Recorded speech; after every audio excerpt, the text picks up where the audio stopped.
Well, it's the first Thursday in September, September the 4th, 2025. So we've got another live episode. Really happy to have Greg Wycliffe back on the show.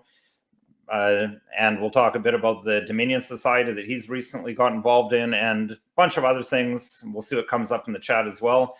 So I'm sure we're going to have a lot to talk about. So let's get right into it.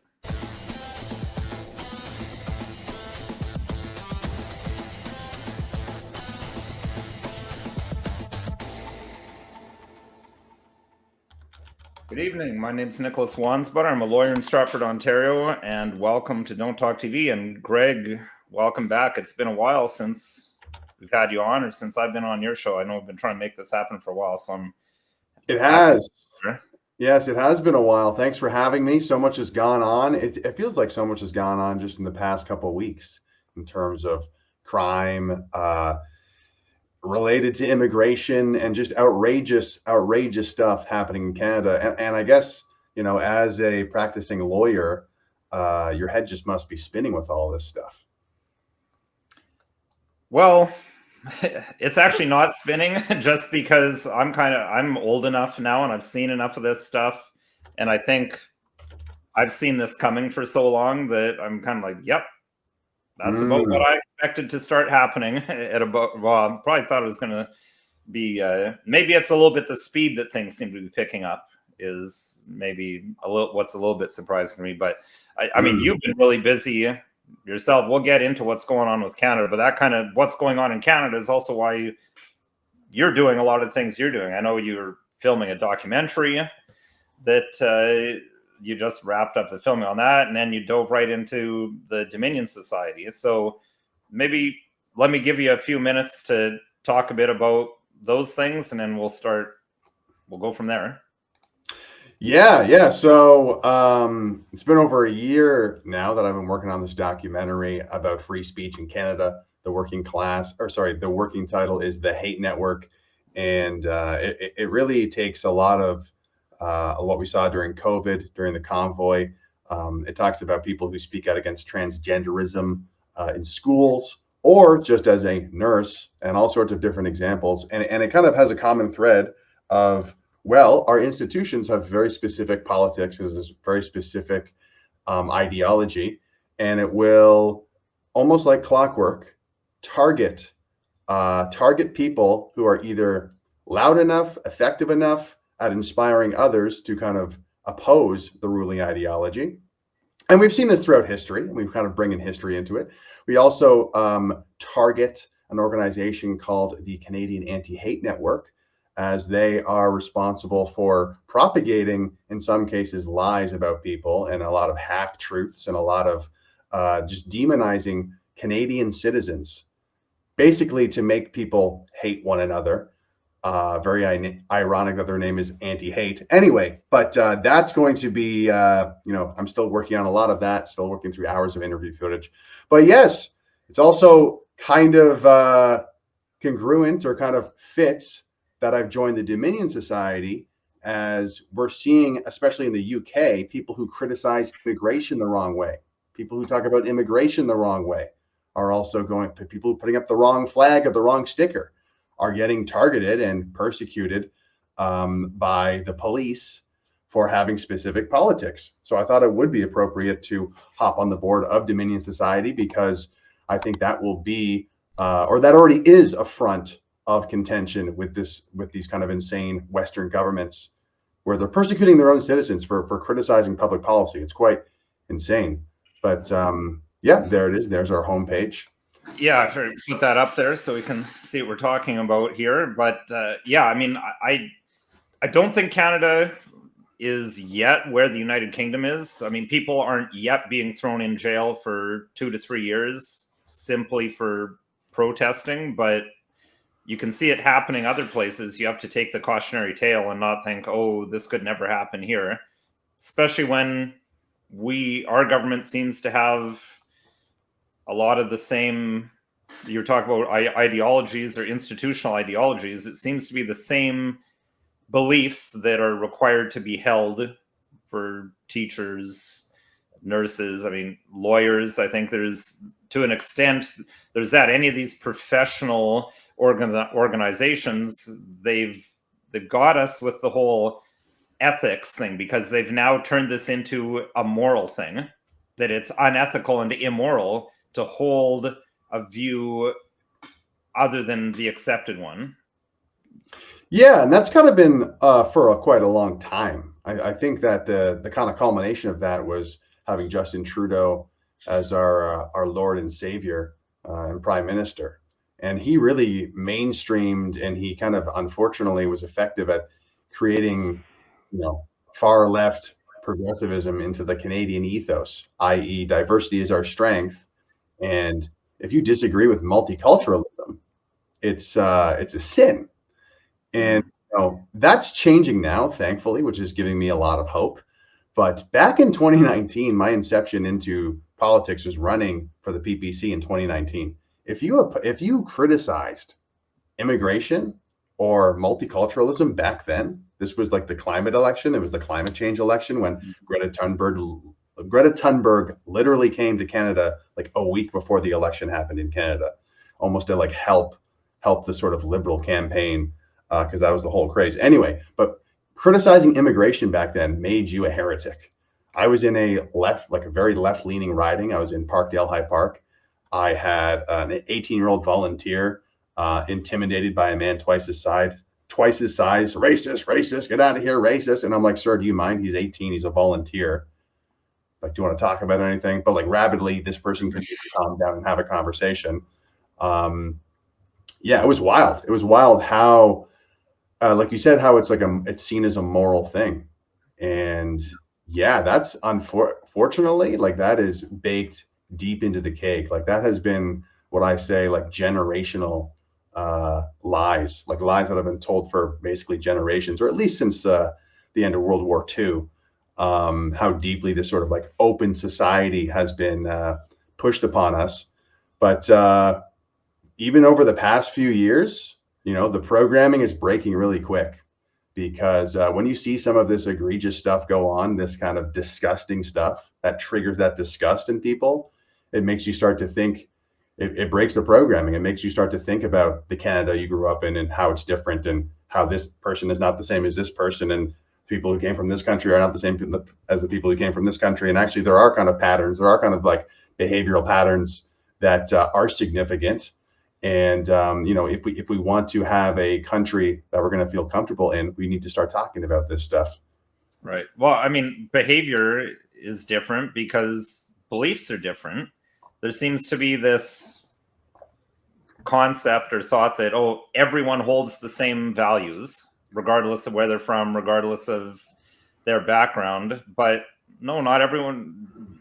People don't all hold the same values. I mean, I think maybe people fall into that because there's this concept that Canada is this post-Christian state, and therefore Christianity had nothing to do with why Canadians are the way they are, and therefore everyone's going to be like that. But this is just one layer of things, but just taking the Christianity aspect, you take people from countries that never had any influence of Christianity, they're just going to have different values because they're coming from a different system. Yeah, and I think that it's, I remember a young man named Tyler L. Russell. He's like a Zoomer. He was like really into like Nicholas Fuentes way back in 2019. And he told me, and back then I was still more of like a libertarian minded person, but he told me something that always freaked me out, it freaked me out at the time, but it's totally true, which is tribalism. The rise of tribalism is inevitable.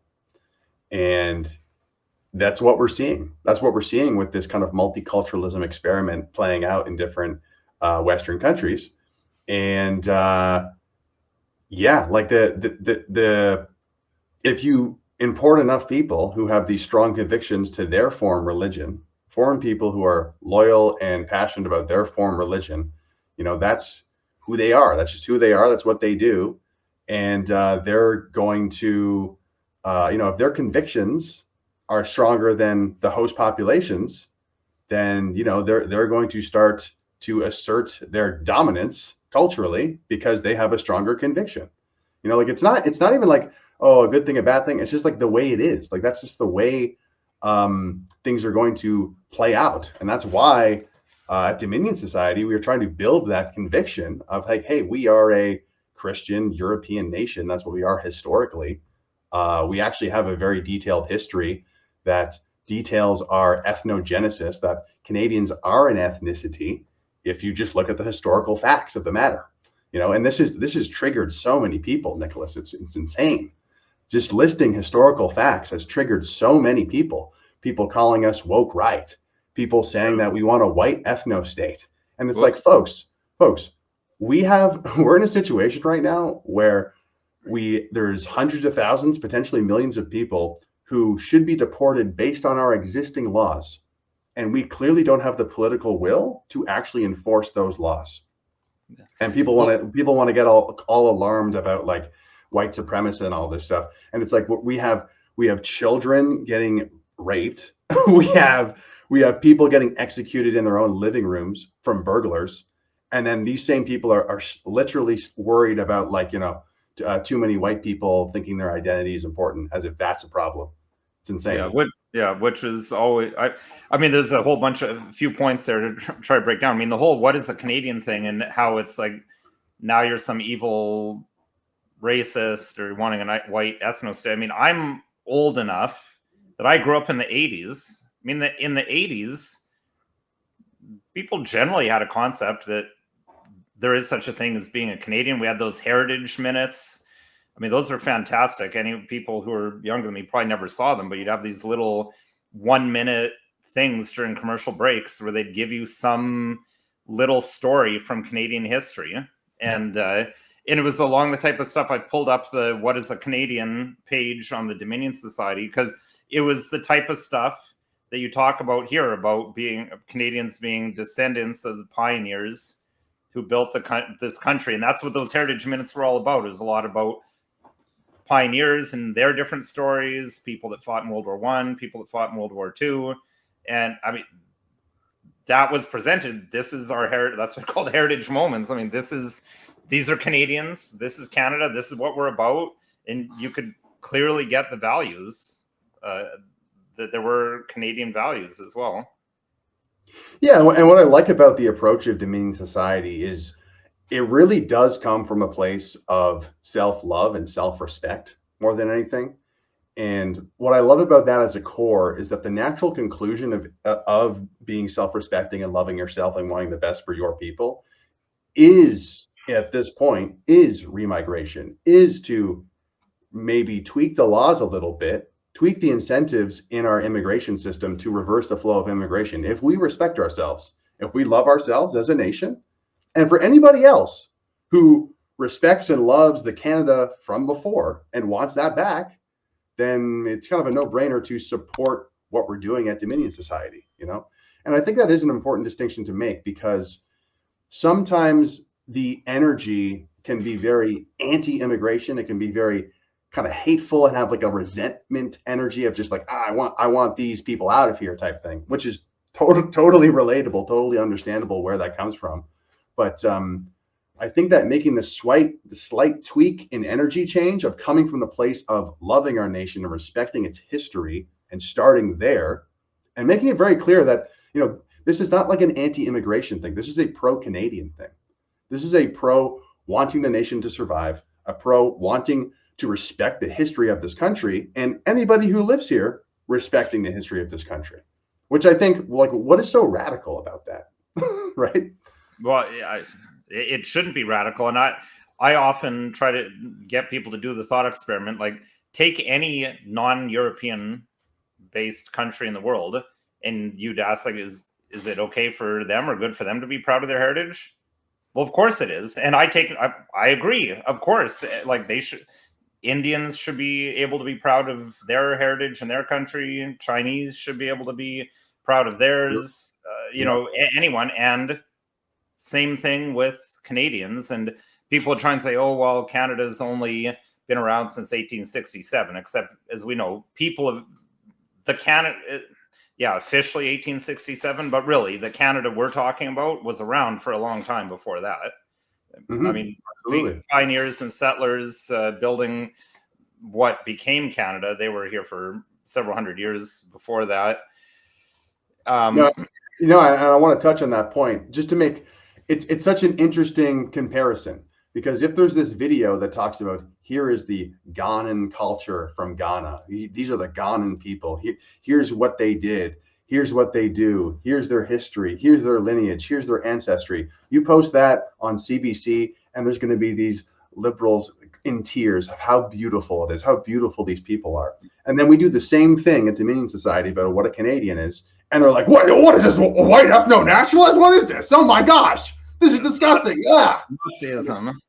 And it speaks to, like I said earlier, the programming, how deeply ingrained the programming is. It's not just the past like 8 years or 10 years of Trudeau. It's kind of been generational. It's been some decades of this. That's kind of slowly but surely been seeping into our education, politics, and mainstream media. Yeah, it's accelerated in recent years, but this is nothing new. And I mean, I would say, like, I don't know if you can ever pick a precise starting point, but I mean, you go back to the two world wars at the beginning of the 20th century, where millions of young men died. I mean, what was World War I, in my view, was about doing away with the old order. That was the first break from the past, is we need to crush the last of the old monarchies and make the world safe for democracy, as Woodrow Wilson said, to usher in this new era. And then World War II was kind of part two of that. The propaganda from World War II is the gift that keeps on giving, right? Because now you can paint anyone who's proud of their heritage, oh, well, they're like the Nazis. Because the Nazis, they were into their heritage, and look what they did. They wanted to dominate the world. So clearly anyone who's proud of their heritage, it's European, they're like the Nazis. They're going to want to take over the world and kill millions of people. So therefore, we can't be like that. We have to be multicultural. We have to be ashamed of our own heritage. And then it's, I think it's progressed. It started out slowly. Like if you went back in time to the 50s, you would compare today, you'd say, hey, this seems totally different. But I think the seeds were already there. And as one of our viewers said, I agree that the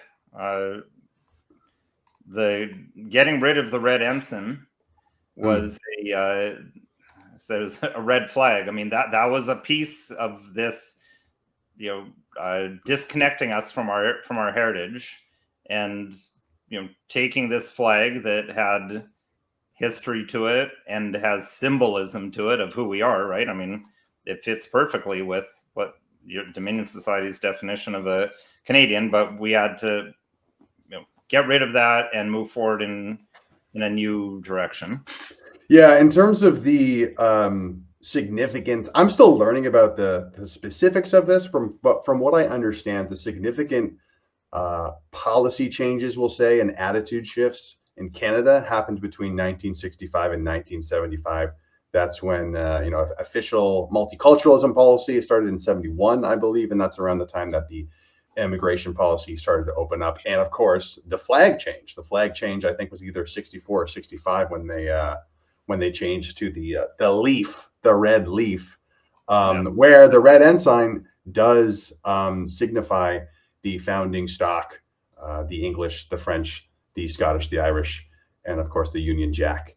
And but I did want to go back to what you were saying about how the gift that keeps on giving, the kind of the programming or the messaging since World War II, and this is a very I think this is, if people are kind of wondering, oh my God, what's happening? The world's so insane, like all these lies everywhere. I think it actually is really important to understand this sort of phenomena that has happened since World War II, because I do think it is very foundational to what we're dealing with now.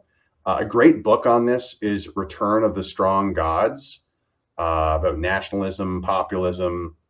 It's R.R. Reno, but it can be a little bit of a dry read sometimes, but it's pretty good in terms of summarizing the different popular leftist thinkers who really kind of steered the ship right after World War II. And I won't get into the dryness here. I'll try to freshen it up and make it more relatable. But if I were talking to a center leftist, for example, or even a far leftist or a communist, and they said, Greg, why are you far right? Like, that's crazy. Why are you far right? Why are you this, why are you in this radical category? I would explain to them that there are generational lies that have been told to Western society mostly since the end of World War II, probably a little bit before then, but they really got popular after World War II. And these lies are continuing to kind of live on and cause a lot of problems. And I feel that the far right are the only people who are actually addressing these lies. And in summary, they would be that, nations are a real thing. Nations are a real thing based on, our shared ancestry of a people. Race is a real thing that has significance to it as well. And there's probably a few others, but like those two alone are something that has been definitely undermined since the end of World War II. And it's this sort of like liberalism that is still with us, that even a lot of conservatives still embody. They're still kind of, they've been programmed to be liberal their entire lives. And they have a hard time accepting the fact that race is a real thing and nation is a really significant thing. Unfortunately, we have a lot of conservatives who are kind of just stuck up on we got to fix our economy thing. But now we have fiscal conservatism only. Yeah, which is brutal. But I think the best piece of propaganda, or the best thing that's helping us right now, is, quite frankly, just some of the egregious behavior of people who are some people who are non-white in Canada, or just even in America too. Like killing people on the highway, doing a U-turn while you're driving a huge transport truck and not showing an inkling of remorse afterward. That shocks people. Not even so much the car accident, but like the look on his face afterward. There's been so many clips over the past 3 years that have been going viral, and this is really, it's exposing that lie that there is a difference between nations. There is a difference between different racial people. Who are we kidding? And it's a pretty exciting time, because people have been programmed so effectively to not look at this, not pay attention to this. But that confrontation is obviously happening. And I think what's great about Dominion Society is it offers people a calm, cool, collected solution and a little bit of an explanation and justification as to why it's the best path forward, being remigration, of course. Yeah, so we'll talk about remigration in a minute, but just you kind of touched on something that I want to go back to, of like, what exactly is the Dominion Society? Like, what is it meant to be? Is it a lobby group, or like what are you envisioning it to be? Yeah, Dominion Society is a vanguard movement. So it wants to inspire and influence not just political parties, but it wants to inspire Canadian culture, the culture of the Canadian people. And it wants to frame Canadian nationalism as being a top priority, along with promoting remigration. So we want to be influencing every conversation that we can, every person that we can, to culminate in an uncompromising voting bloc. A voting bloc. We eventually want to have 1 million Dominion Society members across Canada. And it's like, hey, political party, hey, political candidate, we're only going to vote for you unless you, we're only going to vote for you if you push these remigration policies. So if you want 1 million votes for your party, then maybe you should include that in your policy, and maybe you should start talking about this. And some people, I think, are incorrect to assume that it's just like a right-wing thing. I think there's actually a very growing appetite for remigration policies coming from the left. Let's talk about the temporary foreign workers. How does that, if you're like a workers' rights guy from the NDP, how does importing cheap foreign labor factor into your politics if you're constantly going to be importing cheap foreign labor to lower and lower and lower wages. If you're a true, like, leftist who cares about the worker, you would have a problem with that. And also, we've seen from various liberal politicians them actually almost being more aggressive in terms of saying we actually do need to deport these people. So I like that it's focused on remigration and Canadian nationalism, but it's also sort of broad in terms of how we are going to be pressuring every single political party, everybody in the political conversation, of how this should be the priority for our nation. Yeah, well, and it's interesting to say about how some liberals, as in Liberal Party of Canada, have been even more aggressive. I think it's because the Liberal Party of Canada, unlike the Conservatives, they're actually willing to change their policies a bit if they think it's going to earn them votes, whereas the Conservative Party seems to just be dead set on being as weak and inoffensive as possible, regardless of what the people actually want. And I focus on using the party names because I think I like the European terminology more, because in Europe, the Conservative Party of Canada would be considered liberals based on their policy by the European definition of liberal versus conservative, and the Liberal Party of Canada would be considered socialists in Europe. And I think that is actually more accurate. The Liberal Party of Canada are socialists. And I mean, fiscal conservatives, that is classical liberalism. And I guess that's really all that sort of we get from the Conservative Party. I don't even know if we would have that. When you look at conservative premiers, I'm not seeing a whole lot of fiscal conservatism. I just realized I was on the wrong microphone. I probably sound a lot better now. Sorry about that. Shoot. Yeah, you do sound better, but it wasn't too bad before. Okay. Yeah, no, it's weird how all the words kind of get mixed up. Is the Liberal Party liberal? They're more authoritarian than anything else. Well, that's why socialist, I think, is more appropriate in that vein, because socialists tend to be authoritarian because that's the only way you can implement socialism. Yeah. But yeah, I don't know. I'm a broken record when it comes to this Conservative Party. I just do not think they are strong enough. I think that the amount of outrage, like, can we talk about this do not or just comply clip? Can we play that? Sure. Yeah, we got that one year because I know lots of people have been asking about it. So let me. It's outrageous, man. Yeah, it's we'll get this going here.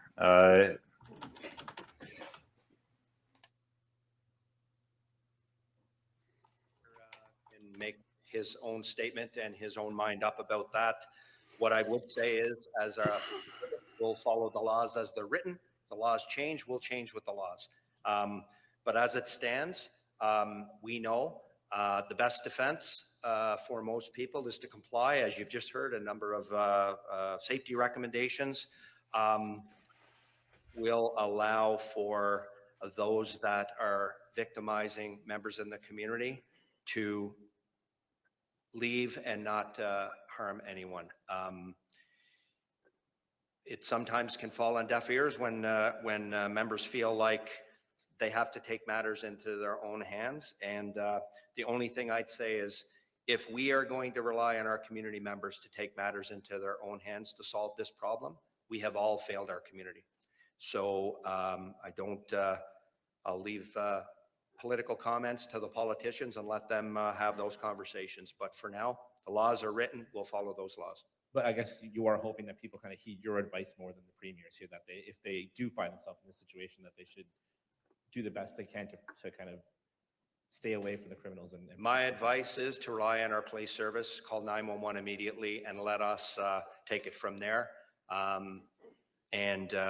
We see more often than not, when people comply, that injuries are not happening, and people are not victimized in terms of injury, or in this case, unfortunately, we've seen the loss of life in some of these incidents.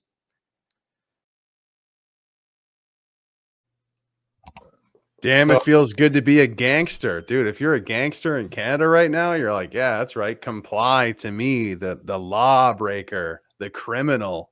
Just Mhm. comply to me being a violent thug breaking into your home. I rule. I am the ruler in Canada. I am the burglar. You must comply to the burglar. It's hard to put into words the like the the amount of outrage that this should be met with. You know what I mean? Like Mhm. it's hard to even kind of conceive how outraged people should be. Yeah, But although it seems that it is starting to get a little bit of traction, and unfortunately, I think it's the way things often are. Things need to get bad before people will start getting upset. Because, I mean, in fairness to the chief, there, he's actually correct about when he's talking about the laws the way they are. I think we've seen, well, there's a whole bunch to unpack there. I mean, we've seen the way the police and prosecutors enforce the law. The law of self-defense in and of itself, I looked at this way back in episodes 18 and 19 of Don't Talk TV. So if people want to look at that for a bit more in depth, you'll see that people generally are acquitted by their fellow Canadians or even judges if it's not a jury trial, but they still get prosecuted. And our law is also, I mean, don't shoot the messenger. I strongly disagree with this, but the law in Canada is possession of any object for the purpose of self-defense is in and of itself the crime of carrying a weapon for a dangerous purpose. So, and there's case law from back in the 80s and 90s. The 70s is when it started changing, where the judges started saying, wait, we don't, they straight up said, this isn't a direct quote, paraphrasing, but they said, we don't want people defending themselves because that actually makes the community more dangerous. That was the view that judges have been taking since it started turning in the 70s and into the 80s.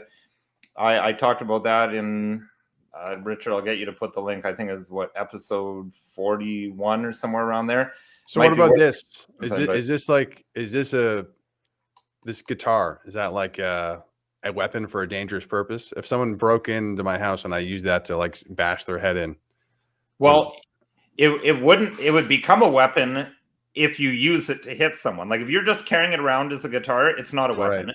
But if you are carrying it specifically because I'm going to use this to defend myself with it, now it's become a weapon for a dangerous purpose in the eyes. right? But it's in the context of a burglary in my house. Right. So it was still a weapon, and then it comes down to, is this a reasonable use of force? Which again, people, after they've been punished by the process of being arrested and prosecuted, they usually get acquitted in the end.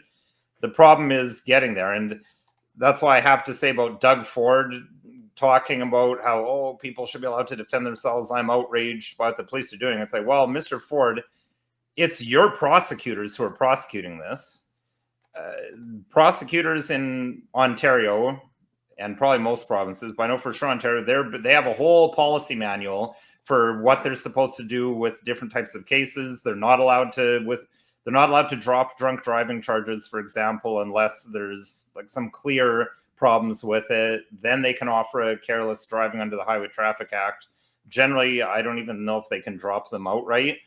So Doug Downey, the Attorney General, Doug Ford's Attorney General, he could add to that policy manual that, we think people have the right to defend themselves. If it's inside a home, we're not prosecuting it. He could. That's obviously not happening. So, there's a little bit of actions speak louder than words, I think. And so that goes back to, to be a little bit fair to that police chief, he's not completely wrong when he says the law is this way. And, I think he's trying to tell people, and I'm not necessarily saying that he's like trying to help us, but I think he's actually factually correct in saying that, yeah, if you defend yourself, we're probably going to arrest you. And the law's the law, until it changes, etc. As he was saying, I think the law does need to change, but the policies and how the current law is enforced could also change. And the people who are in charge, they're just talking to the media instead of actually changing it, as far as I can tell. I think what bothers me the most about that clip is that it was a message to potential victims of a burglary and telling them to just accept it. It's like, I feel like if you're a good police chief, you should be intimidating the criminals If you're a good police chief, you should be Yeah. trying to strike fear into the hearts and minds of the people breaking the law. Yeah, Because instead the message was just comply with the burglars. I'm a big tough police chief. Look at all my accolades on my chest, telling my own citizens to just crawl up in a ball and get their shit kicked in. It's like, what do you think? I think you kind of just mentioned it or alluded to it.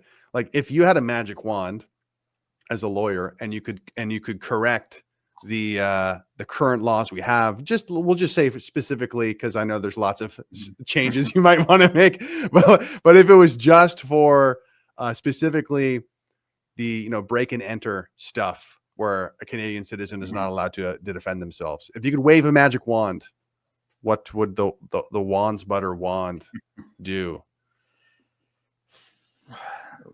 I mean, the easiest one, specifically what we're talking about, I would put in a castle doctrine where I'd change the self-defense laws where it says you don't even have to be restricted by reasonable force. If someone if someone has invaded your home, you're allowed to use whatever force you deem necessary. The way you'd have to work, I think what I would do is, instead of making it a defense, because that's the way the police always word it, to say, well, they still committed the offense. Self-defense is a defense, but you have to raise that at trial. I would change a lot of the sections of the criminal code in and of themselves to make it not even an offense.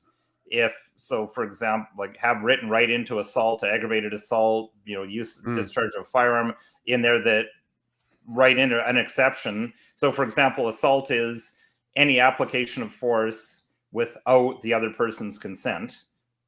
Add a word in there that any application of force without the other person's consent, so long as they're not inside your residence or something along those lines. I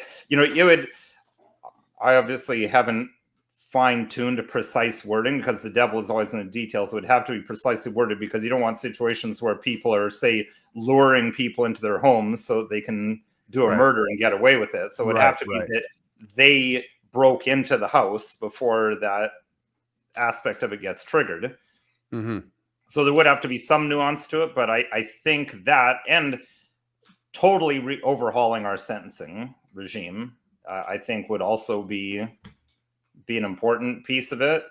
Although I think, number one, people need to fear that, hey, if I break into that house, that guy could kill me and nothing's going to happen to him. Where criminals do not have that fear when they hear police chiefs saying, just comply.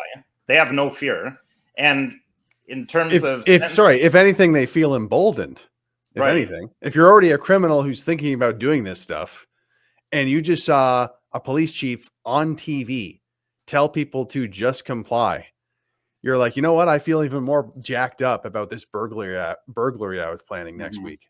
Do you not? Like, just to get into the mind of a criminal, like, I feel like that's a pretty emboldening message from a police chief. Just comply. Wow. Yeah, well, and I mean, this isn't the first time I've heard this. Wasn't there somewhere else? Maybe it was York Region the previous time, where they were saying, yeah, just leave your car keys out. Just leave your car keys by the front door so they can just take your car. Insane. And yeah, like you said it best. I think if a homeowner did have the freedom to use lethal force against someone who broke into their home, I think that would be a pretty strong incentive for burglars to be like, you know what, maybe I shouldn't break in, because maybe this will be my last break-in. Maybe there's going to be some dude with a hockey stick, and he's going to go, fill in the blank. Well, and you do see that in countries where they've tried that. I don't have the statistics to hand, but I recall reading a few years ago, Brazil had a huge problem with home invasions. And under Bolsonaro, he greatly liberalized their firearms laws and self-defense laws, and break and enters plummeted. There you go. Incentives. They work. Incredible. But I think the other thing that we wanted to talk about here is, and it's connecting two dots that people don't want to connect. And that is the rising crime with the rise in immigration, the rise of foreign people coming here and being across the nation, and also a rise in the criminal behavior. Yeah, I mean, do you have any statistics on hand that sort of that you try to show people when it comes to this pattern, or is it something that you kind of steer clear of? It is sort of, it makes sense why people are kind of afraid to connect these dots, but at the same time, it's like if you look at all these like police reports and you see the colors of the faces over and over and over again, it's people are starting to notice. Even liberal people are starting to notice. You know what I mean? Yeah. I don't have any stats to hand. I probably should. I've done it in the past. I know I've looked at the statistics, but you can do a Google search and you'll find crime stats are on the rise generally. And there's a lot of things like violent crime being on the rise. And some people say, oh, well, this is just a pure coincidence that we're having this crime. Just pure coincidence that there's all this extreme numbers of immigration coinciding with the rise in crime. Now, I think it would be wrong to just say that, oh, it's just because it's all immigrants doing this crime. It's because we've got a lot of immigrants that it's happening. I mean, there's a lot of factors, right? I mean, a big piece is how it's destroying our economy of bringing in so many new people, so much more strain on infrastructure, putting rent through the roof. So you have people who are already here for a long time, homelessness, despair, getting into drug use, getting into all kinds of things. So there's a lot of different factors, but you keep coming back to I think the common denominator of what has changed. Or, I mean, one of the big changes. I think there's a few changes, but one big change is, how many new people have come to this country in the last few years? Because, I mean, it's not like we're talking about small numbers. I mean, the population of Canada in 2020 was 32 million? Now it's 42 million. There was maybe 33 or 34 million in 2020. But, I mean, it's absolutely surged, and it's not because there's been some big baby boom. Yeah. It's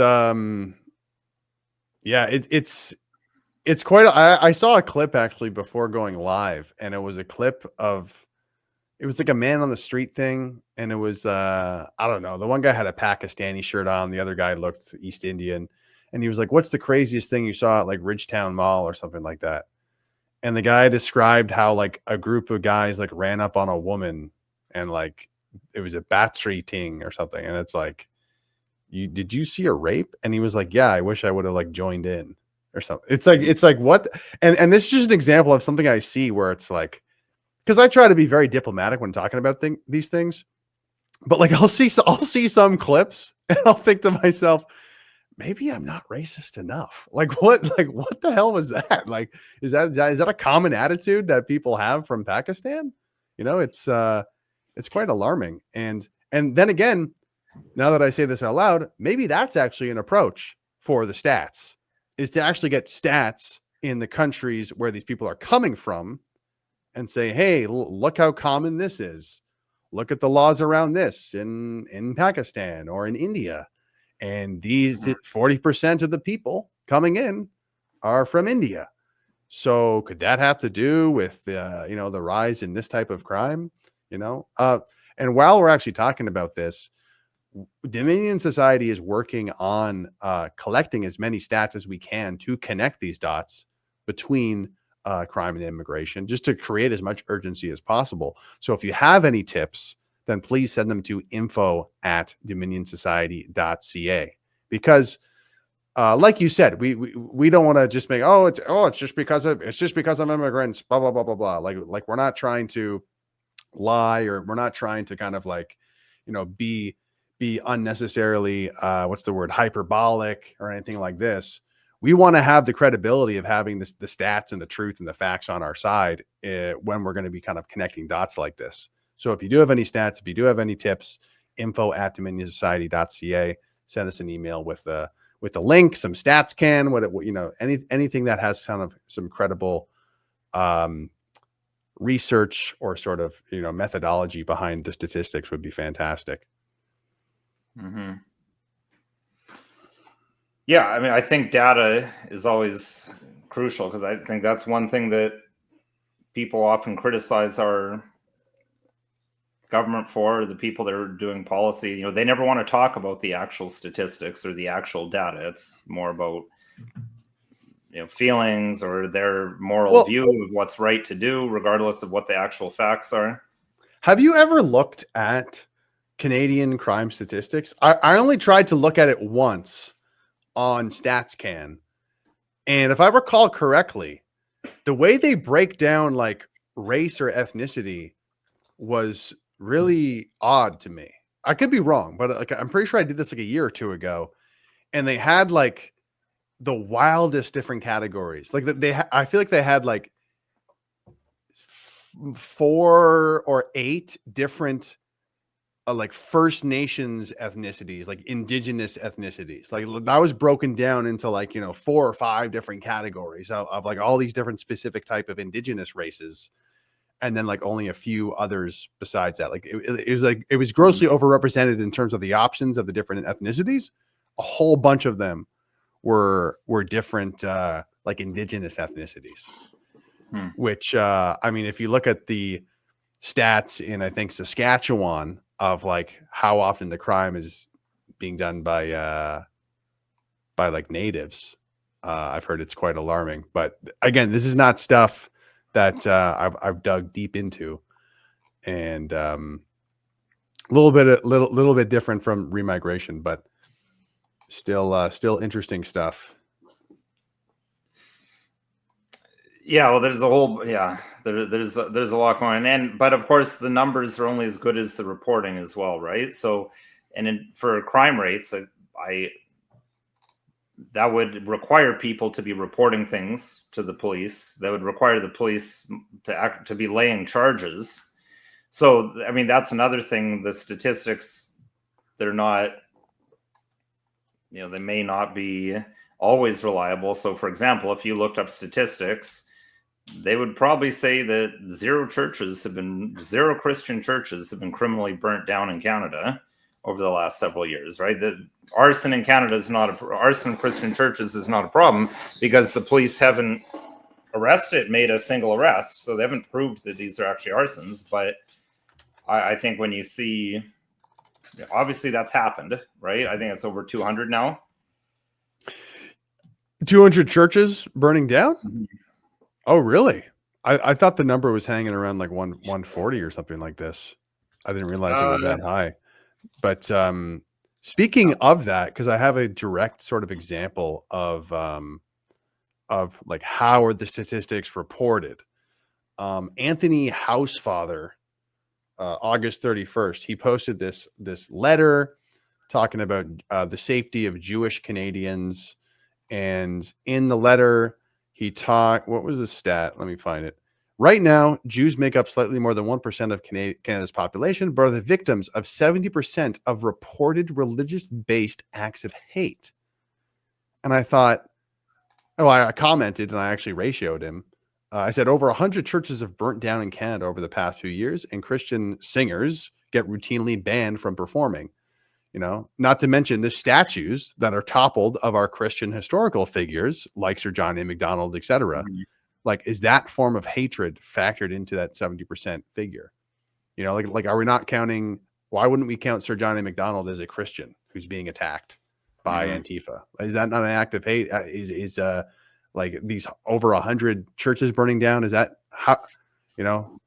If Jews are targeted 70% of the time, like how big is the percentage? What was the methodology of collecting this? You know, of these. Well, stats? the methodology, and what is considered? What is their definition, or what do they consider a hate crime? They're probably considering what's been charged. I can tell you, in 20 years as a criminal lawyer, I've yet to see anyone charged with hate crime against a Christian. Yeah.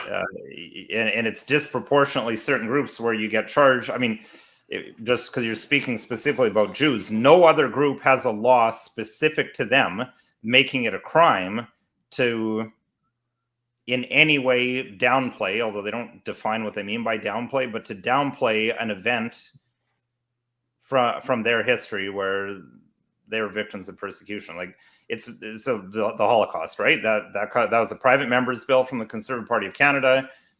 You're not allowed to downplay any aspect, and I've said I had problems with that because it's so vaguely worded. I don't know what they're outlawing because it's so vaguely worded, but they have that. So of course you're going to get more crimes when they're the only group. Like if someone denied the Armenian genocide in Turkey, that's not a crime. So of course that's not going to show up in their statistics.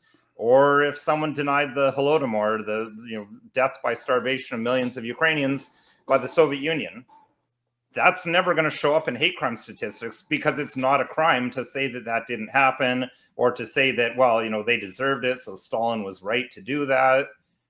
Perfectly legal to say that. So, I mean, that's got to skew the statistics as well when one group has a very law specific to them that no one else has.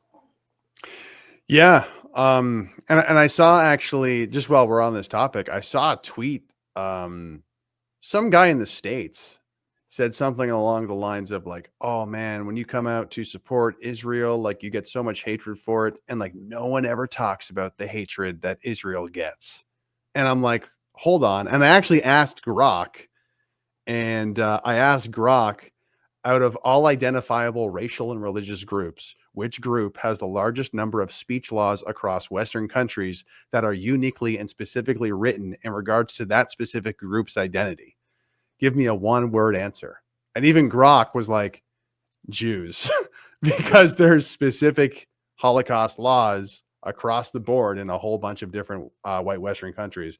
So it's like, not only are people talking about the hatred towards Jewish people, but like they have the most laws out of anybody specifically for them, or for something based on their identity, which is, as you mentioned, the Holocaust. But pretty interesting stuff. Yeah, I guess you just, well, you said it in such a way so that the algorithms aren't going to shut down this video, but I already said it in the way that YouTube's probably going to pick up that I said that, and therefore you can't see the video or something, because I mean, we're not even talking about, we're just talking about the fact that there's a law making it illegal to deny, downplay, or justify. And if Bill C-63 were in effect, this would count as a thought crime, right? This would make you make me or you a potential hater just based on talking about it. Well, I mean, if that one were in effect, I mean, right now we're not expressing any opinions. I'm just saying that's the law. I'm saying I have concerns because it's so vague that I don't know what's actually illegal under that, because the Holocaust is very vaguely denied. So I don't know. But anyway, I did a whole episode on that. We don't need to go into that in any more detail. But I don't want to keep you too long. I'm greatly enjoying our discussion, but I'm sure you've got places to be. I've got places to be. But just to talk about remigration a little bit more. Sure. People probably know what we're talking about, but maybe if you could give a little quick synopsis of what do you mean when you say that, or what's the Dominion Society pushing for when they say that that's something that they're advocating for? Yeah, absolutely. So what is remigration? A lot of people ask this question. And well, let's first talk about immigration policy. Immigration right now in Canada, we have a robust immigration policy that has everything from the refugee program, the temporary foreign workers program, the family reunification program, the international students program. There's the point system with the immigration system. And those robust policies right now, they all incentivize foreigners to come here and exploit our social services.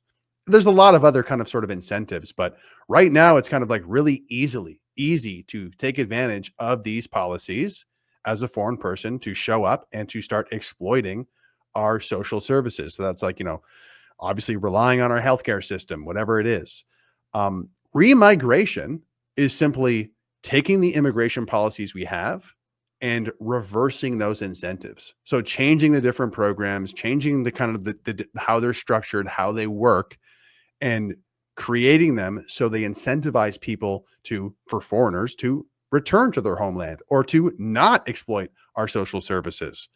And there's a lot of really great things in there, because a lot of, not a lot, but there's definitely a trend of immigrants coming here or foreigners coming here, working, and then siphoning all of the money back home, siphoning all the money they make back home.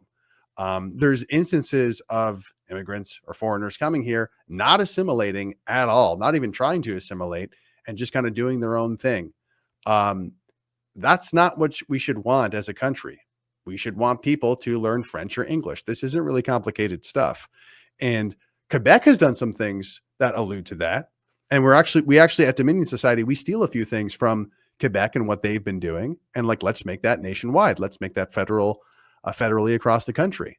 But I do kind of want to get your opinion on this, because I don't know if you've read our 10-step remigration plan, but you can check it out at our website, dominionsociety.ca. Just click on what is remigration, go to the bottom of the page. There's a 10-step remigration plan there. But some people have read this and they're like, this is authoritarian. And it's like, I guess like wanting to change the law and then enforce it is authoritarian, I guess. I didn't really understand kind of why people were calling it authoritarian. But I do think that's something that, this is kind of a sidebar. Like, I do think that like some right-wing people who are libertarian, they get kind of caught up in this idea that, we shouldn't use the law. Like we just need less laws. And like, sometimes I agree, but in terms of course correcting with something that's been totally messed up so badly, like mass immigration and multiculturalism, it's like, actually, we need to use the law to correct the situation. And we should not be afraid to do that. And yeah, let's get it done. It's time to pack. Yeah, I mean, there's a bunch of things there. The whole authoritarian thing. I mean, I think libertarianism, I think, got a big boost from COVID-19 because they saw what went on. Oh, that's authoritarian, therefore authoritarian bad, like just Right. all the time. And you'd see things like the Freedom Convoy, which was there. I mean, frankly, it was, the anarcho-capitalist dream of how they think society would work if anarcho-capitalism was actually a thing. I think it was very particular to those circumstances. You look through history, anarchy never, there's always someone's going to come in. I think I don't think authoritarianism is really that bad of a thing. I'm in favor of more limited government, but there's a difference between authoritarian government and one that's more limited. We have authoritarian and broad reaching. Sometimes you need authoritarianism. I mean, we're talking about actually enforcing the law or putting criminals in for lengthier sentences. Well, arguably that's authoritarian, right? Because if you're living anarcho-capitalism, there are no law courts. There's no police. There's no laws. It's just complete people doing whatever they want. So, you want me to have a driver's license? That's authoritarian. Oh my gosh. Yeah. So Yeah. I mean, but as you say, enforcing the laws we actually have, that's not I don't think that's authoritarian. I mean, I think the whole authoritarian thing gets thrown around when people don't like the law that's being enforced, but then they're okay with authoritarian in other things. I think that goes back to how wide-ranging or what areas the government is authoritarian in. So I agree government should be more limited. But in terms of your 10-point plan, the interesting thing is I think step 2 of your plan is actually is already being talked about by the Liberal Party of Canada. Unfortunately, they're skipping over step 1, but which is a total moratorium on immigration, which I think needs to be done. I mean, that's not authoritarian. That's just, look, we got a situation, we've got to deal with it. So let's put the brakes on so we can figure out what's going on and stabilize the situation. Abolishing the temporary foreign worker program, as I said, there's already talk about that happening from the government. Restricting birthright citizenship. There's nothing authoritarian about that. That's just, I think a country has a right to determine how you become a citizen.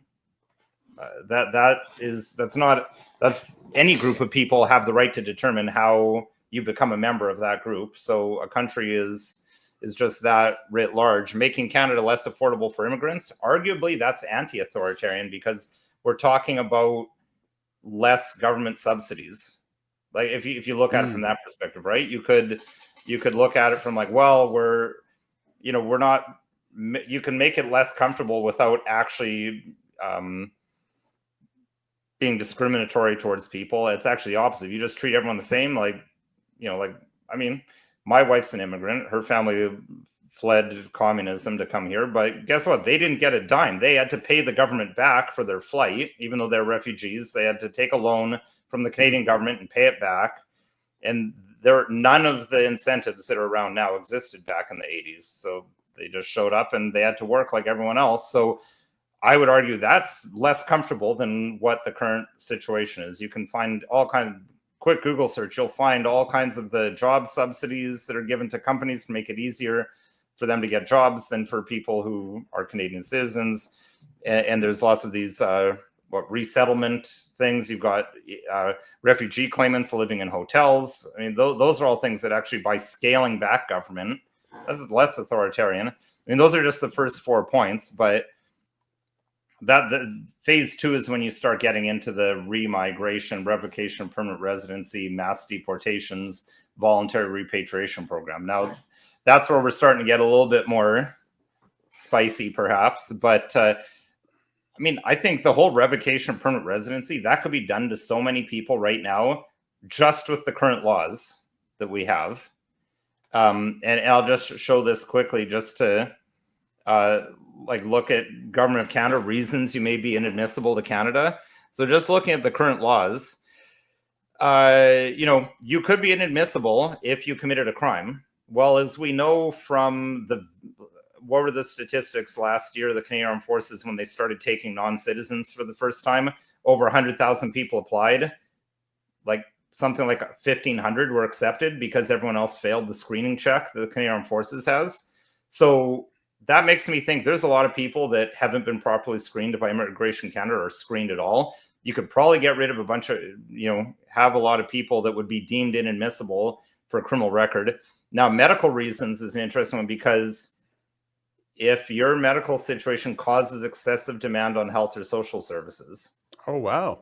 So, I mean, I think everyone would agree there's some, there's some excessive demand going on our health and social services right now. That could be a reason that you could deem all sorts of people would be inadmissible.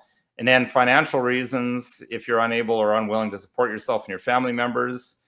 Now, a lot of them have jobs, but there may be people that don't have jobs. Misrepresentation, false information. I mean, I don't know if you saw that CBC thing where within 5 minutes, CBC was able to get a bunch of fake job offers to get visas under false pretenses to come to Canada. I don't know if you remember seeing that one. Or even just having a family member who's inadmissible. So these are under the current laws. I'm sure. And sorry for context. What page are you on here? What is this? This is specifically for I'll put the link here in the immigration, chat. citizenship, live in Canada. Find out if you're inadmissible. Find out if you're admissible. Okay. There you have it. There you have it, folks. I mean, that's just a summary. Obviously, I'm not going into the actual Immigration Act, but I think we can rely on the government website. In fact, that's a principle in law, that you can rely on official publications of the government to understand what the law is. So just from that quick review there, I think a number of the parts of the Dominion Society's plan there could be done without even changing the current laws, just enforcing in a perhaps more strict or robust way the laws that are currently on the books. Absolutely. And this kind of goes back to it's funny how the conversation kind of gets twisted around, right? Like as I mentioned, there's been some people in the right-wing space who call themselves right-wing, who are like, oh, this is authoritarian, or this is like a white ethno thing. And it's like, folks, there are hundreds of thousands of people who are overstaying their visas, and if we want to enforce those laws, we need to deport them. And there's like very little willingness to enforce the existing laws. So this represents like a much, much bigger problem, where it's like, if we're going to have these laws and not enforce them, then what do the laws even mean? What does this country even mean? And like, really, it's about building that backbone because like if we don't have that backbone, we're just going to continue to get, sorry to use the language, but like invaded by foreign people who are going to be exploiting our sort of lack of a backbone, our jellyfish kind of doormat nature. And that's exactly what needs to change. And that's why I think simultaneously asserting who we are as a country, who we are as a nation, starting with our history, is important, because it starts with that, like the self-respect of that fact, of that truth as the foundation. And the natural thing after that is like, that's why we need to enforce these laws to protect that. Yeah. And it's, the word racism's come up a lot during this podcast, because that's always the accusation. But in my view, I haven't heard, neither of us have said anything about that we hate people from other countries. It's just, you're allowed to have your own country. And I always return to that. Like, how would this conversation be taken if it was taking place in another country? Or like, what if, they always talk about, well, colonialism in Africa, all these white people moved to Africa. Well, you're saying that's bad. Aren't you saying it's bad for people to be displacing the population that's already there? Now they would turn it around and say, well, that applies to Canada because Canada was all stolen. I mean, that's a whole other topic that we don't have time to get into in terms of the history of Canada and how many people actually lived here, how much of the land was unoccupied, how all the treaties panned out, and how many roads were there, how many towns were there, how many buildings were there, how many structures were there, where did they come from? We don't have time to get, I mean, you could do a whole 2-hour episode probably just talking about the history, which isn't taught in schools. So people don't, I mean, you'll get a few sound bites from CBC, but I don't think very many people have actually looked into like the actual, like what actually happened. Read some of these actual treaties, read some firsthand accounts, read things that were going on. There's a lot of epic things in Canadian history, and I hope to learn a lot more about it, because I think I'm actually a great example of a bad example. Like I'm a great example of a bad example. And I mean that as in like, I grew up, I'm 36 now, but I grew up like in the 90s. And through the education system, I can tell you offhand, it was Canada's a cultural mosaic. Juno Beach, Vimy Ridge. And then pretty quickly it goes straight into like, we had brave soldiers in World War II. Upper Canada, Lower Canada, maybe heard a little bit about that.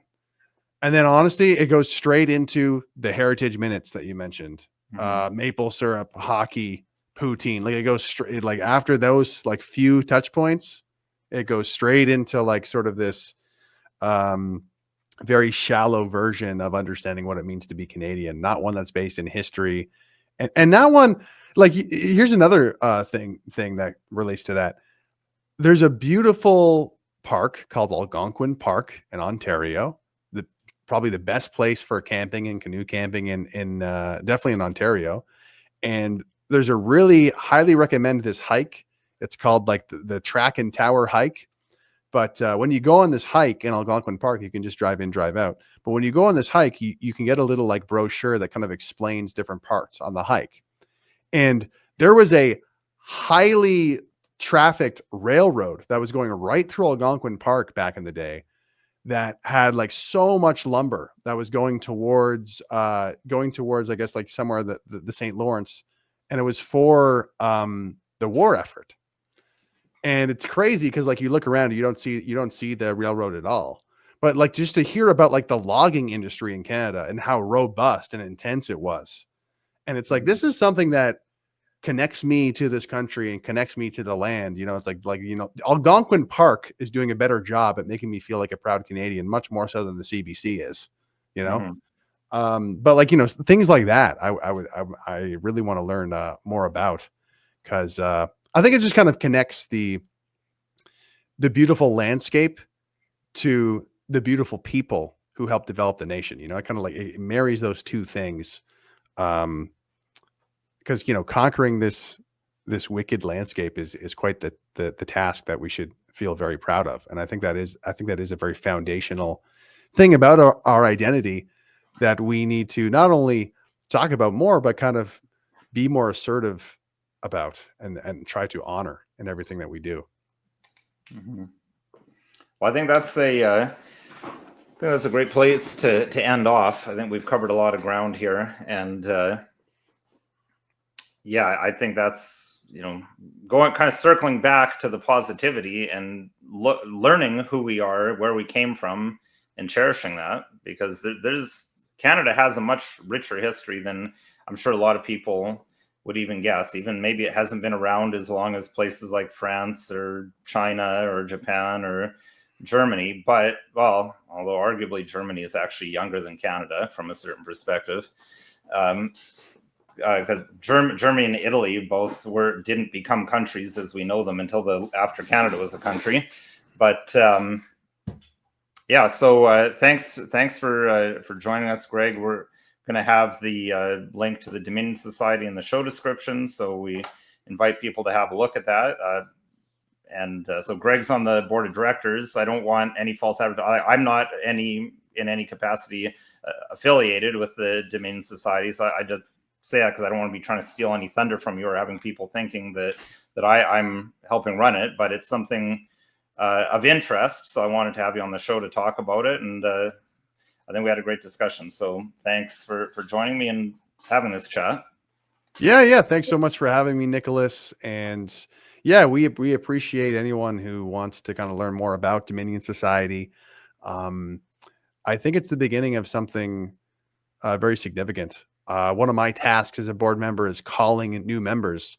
I'm talking to CEOs. I'm talking to, white collar workers, blue collar workers, young men in university, majoring in poli-science, becoming lawyers. It's a lot of focused people who love this country. And they also see like the long term. They see the long term kind of plan in what we're doing. And, there's been a lot of long term. Let's try that again. There's been a lot of long-term damage that's happened to the country. It's going to take a long-term solution to rectify things. Yeah. So I've got to do my lawyerly disclaimer. Of course, no legal advice was given in this live stream. We're just having a conversation. If you need legal advice, call a lawyer. Call me if you want me to be the lawyer that you need some advice from. And we're always open to suggestions, guests you'd like to see us have on, or any topics you'd like to see us cover. So please send those to the email address we've got going on the screen right now. And please, I forgot to pump this during the show, but we've got lots of people, I think, following Greg here. If you liked our chat and have a look at some of our other content, please like, share, and subscribe. And thanks again for watching.